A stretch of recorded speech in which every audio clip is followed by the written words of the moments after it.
You know, truth in politics, it's a bit like that one sock that always goes missing in the wash. Everyone's looking for it, everyone swears it was there, but somehow it just vanishes into thin air, hey? And when it does pop up, it's often a bit stretched, maybe got a new color, and you're not quite sure if it's the original truth or some dodgy knockoff you bought down at the flea market. It's a tricky business, this truth thing, especially when politicians are involved. They have a way with words, don't they? They can make "we need to discuss this" sound like a declaration of war, or minor budget adjustment sound like you're about to get a free car. Classic. The thing is, truth isn't just a nice to have like extra chutney with your bunny chow. It's the actual foundation of, well, everything. Trust, understanding, progress. All that good stuff relies on people being straight with each other, especially those in charge.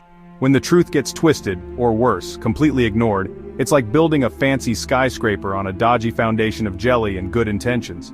Sooner or later, things are going to get wobbly, and it's usually the ordinary folks on the ground floor who feel the shaking first. It's a serious business, even if the way it plays out can sometimes feel like a comedy sketch gone wrong. Now, when we talk about politicians and truth, sometimes it feels like they're speaking a whole different language. Maybe it's a special dialect they learn at politician school, where up means down, and transparency means good luck trying to see through this.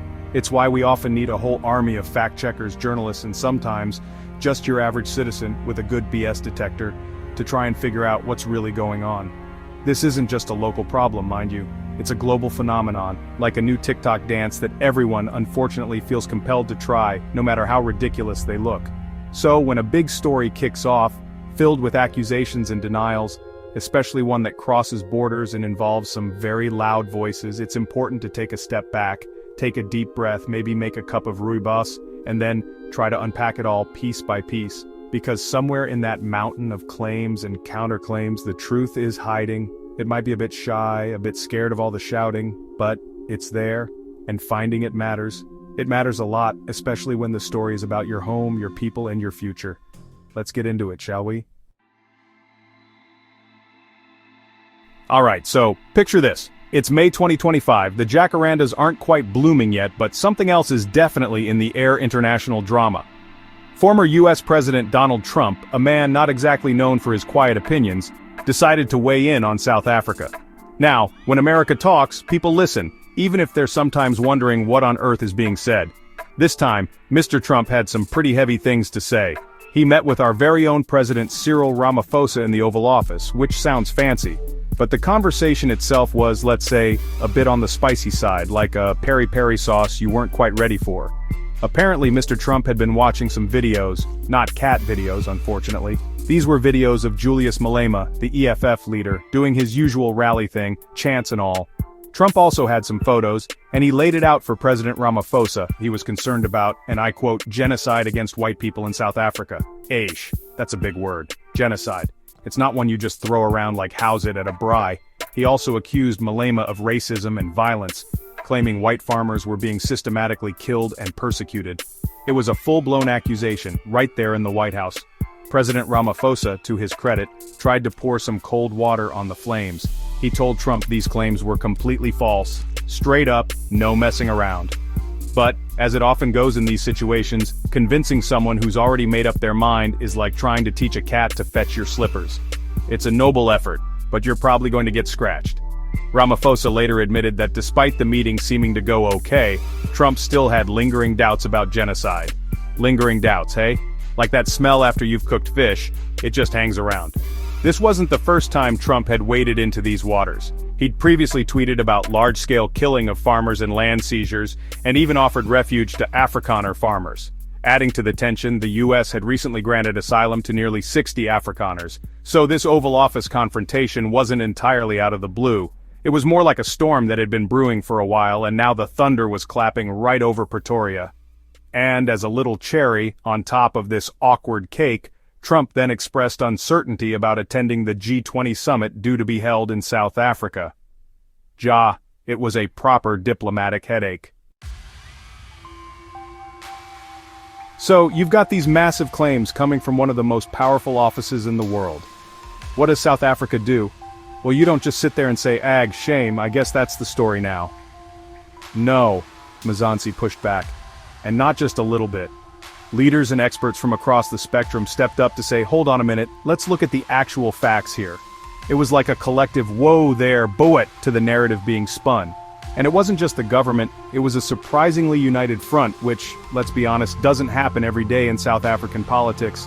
First off, the idea of a white genocide was pretty much dismissed by everyone who actually lives and works in the country.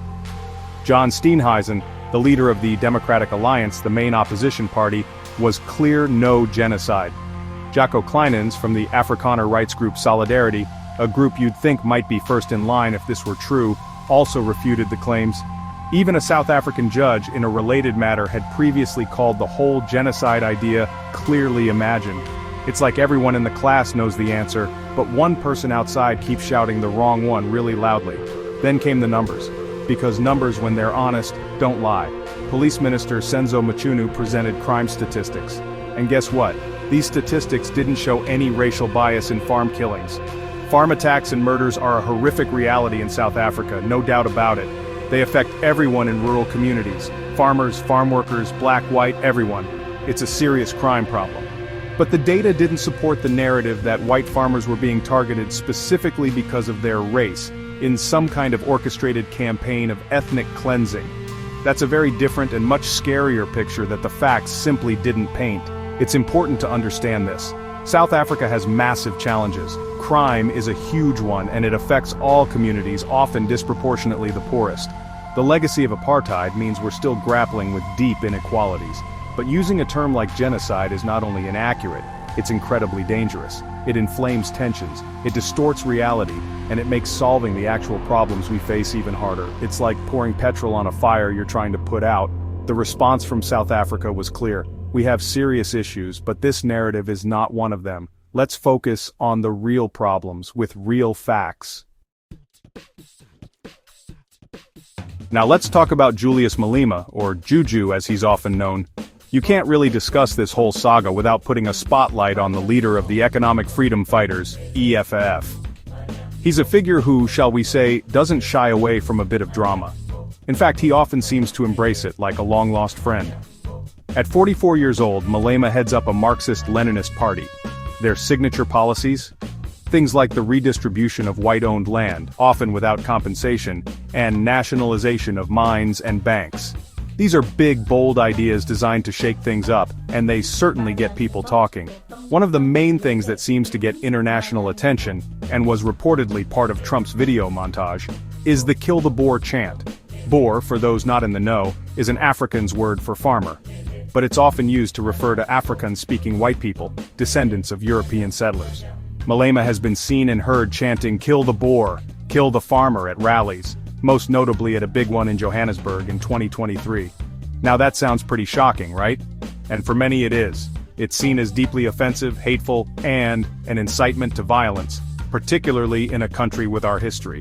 However, there's a bit of legal context here that often gets lost in the international headlines.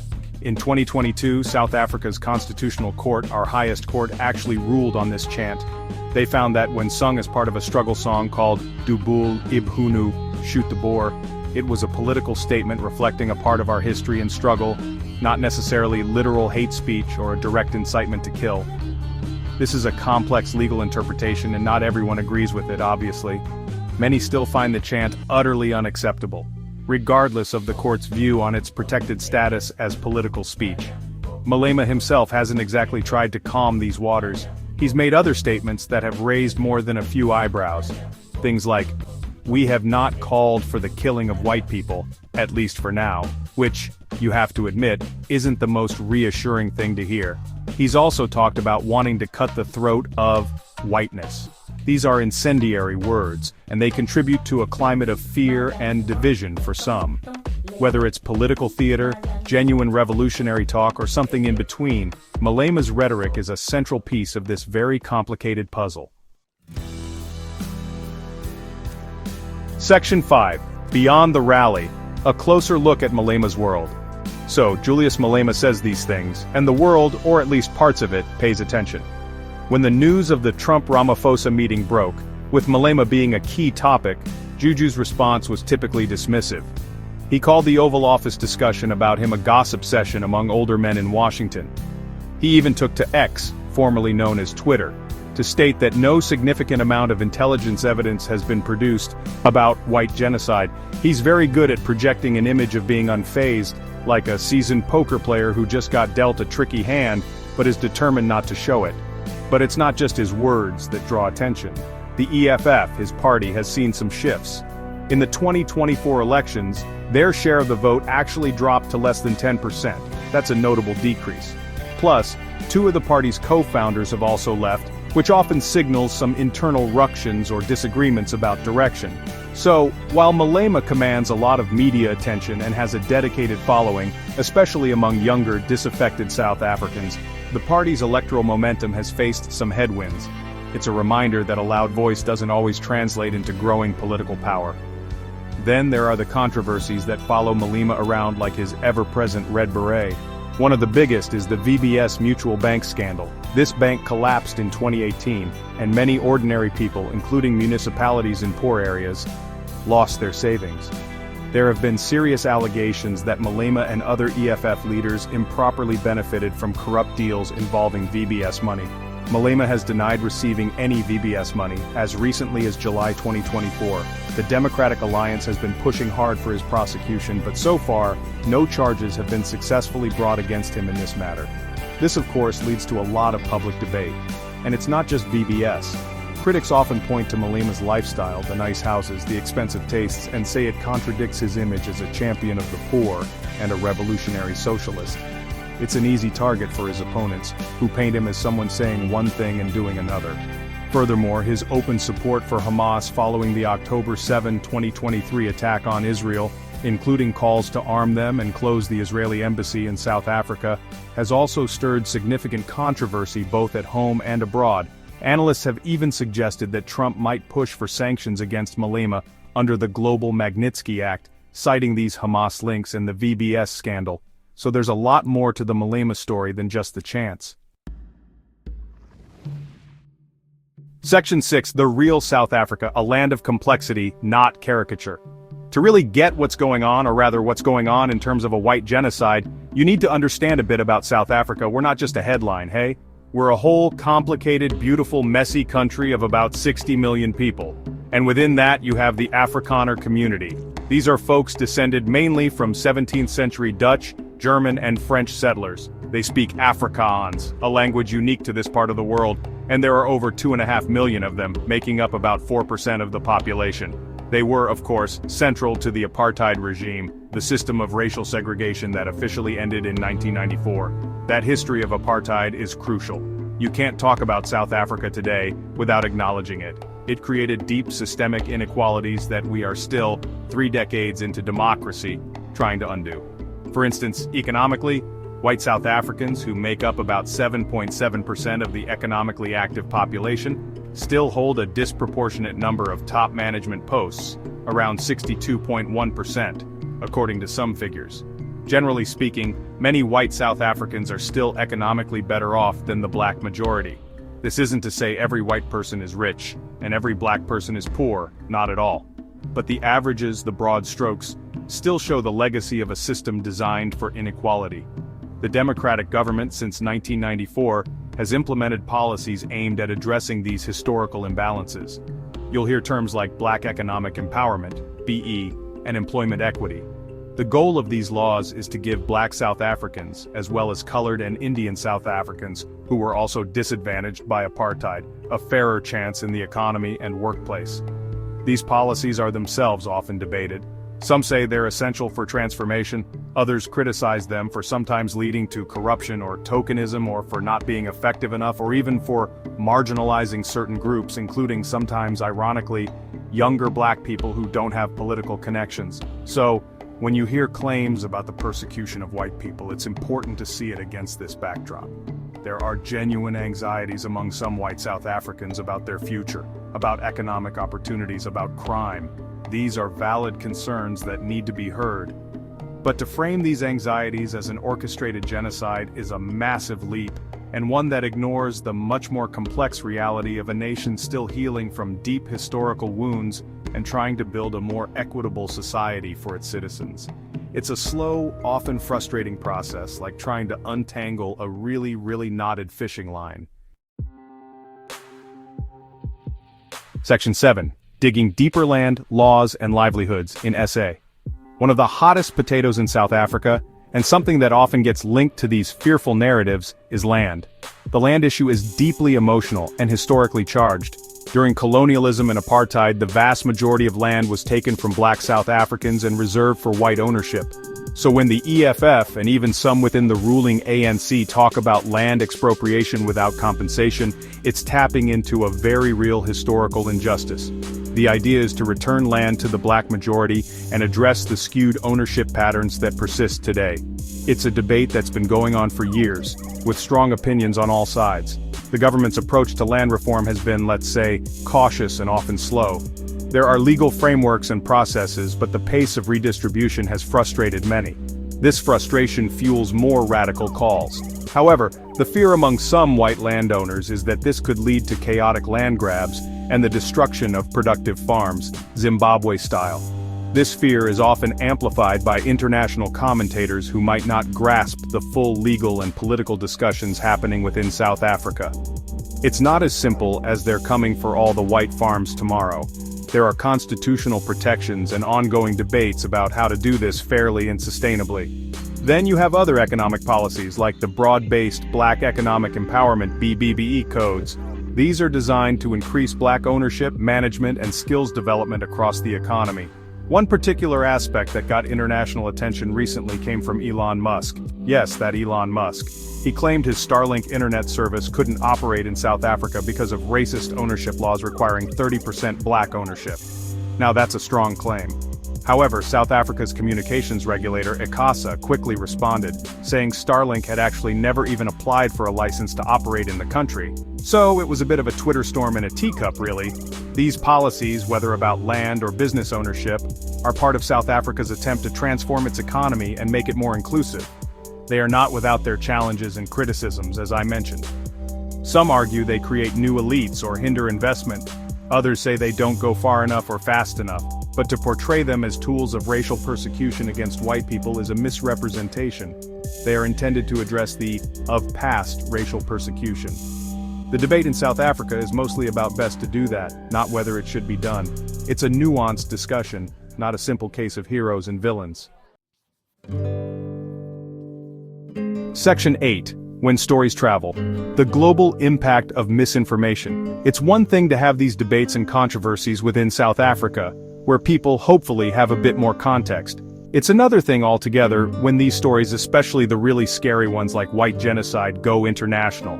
Suddenly, a complex local issue gets flattened, simplified, and often sensationalized for a global audience that might not know their Boer wars from their biltong. And that's when things can get properly dangerous, not just for South Africa's reputation but for real people on the ground. Misinformation, like a virus, can spread quickly and cause a lot of harm. We saw this with the U.S. asylum grants for some Afrikaners. While the U.S. Embassy clarified that their resettlement criteria apply to any racial minority facing persecution, not just white South Africans, the narrative that got traction was often tied to the white genocide claims. Some Afrikaners who received asylum were genuinely grateful, believing they were fleeing persecution. However, it's interesting to note that groups like the Freedom Front Plus Party, which specifically advocates for Afrikaner minority rights and solidarity, actually encourage Afrikaners to, in South Africa, and work towards solutions here. They don't buy into the widespread persecution narrative that necessitates mass exodus. The idea that nearly 70,000 Afrikaners expressed interest in moving to the US shows that these narratives do have an impact on people's feelings and decisions. Fear is a powerful motivator. If you're constantly hearing that your group is under attack, that your future is bleak, it's understandable that you might look for a way out. But the danger is when that fear is based on distorted information or exaggerated claims. It can lead to a brain drain, it can deepen divisions within the country, and it can make it harder for South Africans of all races to work together to build a shared future. Moreover, these false claims have broader geopolitical implications. They can damage diplomatic relations, as we saw with Trump's G20 uncertainty. They can be used by international actors to push certain agendas or to paint a particular country in a negative light for political gain. For South Africa, a country still working hard to overcome its past and build a stable, democratic future, having its image tarnished by these unfounded accusations is a serious setback. It distracts from the real challenges and the real progress being made. It's like someone constantly shouting fire in a crowded theater when there's only a little bit of smoke from the popcorn machine. Section 9. The full truth. Why it's more important than ever. So, after all this talk of claims, counterclaims, loud politicians, and complicated histories, what's the takeaway? Well, for me, it always comes back to the truth.